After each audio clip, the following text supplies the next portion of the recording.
Tram চলতো দার্জিলিং এ, কিন্তু দার্জিলিং এ তো টয় ট্রেন চলে যার নাম দার্জিলিং হিমালয়ান রেলওয়ে। তাহলে গল্পটা ঠিক কি? বলছি তার আগে কলকাতার কলম্বাসকে ফলো করে নিন। 1840-এর দশকে দার্জিলিং এ একের পর এক চা বাগান খুলতে থাকে, কিন্তু ক্রমেই দেখা যায় যে পাহাড়ের চড়াই পেরিয়ে দার্জিলিং অব্দি পৌঁছানো যেমন কষ্টসাধ্য তেমনি ব্যয় সাপেক্ষ বটে। ফলে বিভিন্ন মহলে দার্জিলিং অব্দি রেল লাইন পাতার একটা দাবি উঠতে থাকে। এরই মাঝে 1878 সালে ইস্ট বেঙ্গল রেলওয়ে শিলিগুড়ি অব্দি রেল লাইন পেতে দেয়।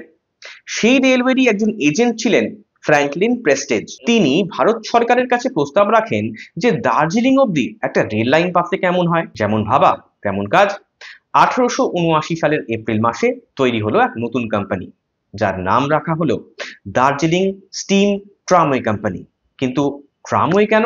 ঠিক যেমন শহরের রাস্তায় পাতা লাইনের উপর দিয়ে ট্রাম ছোটে, পরিকল্পনা ছিল ঠিক তেমন ভাবেই হিলকার্ট রোড দিয়ে ছুটবে ট্রাম। মানে ওই আর কি, রাস্তার পাশে পাতা লাইনের উপর দিয়ে মালবাহী গাড়ি। দার্জিলিং ট্রামওয়ে কোম্পানি গঠিত হওয়ার মাত্র 18 মাসের মধ্যে 1881 সালে প্রথমবার দার্জিলিং এ ছুটলো টয় ট্রেন।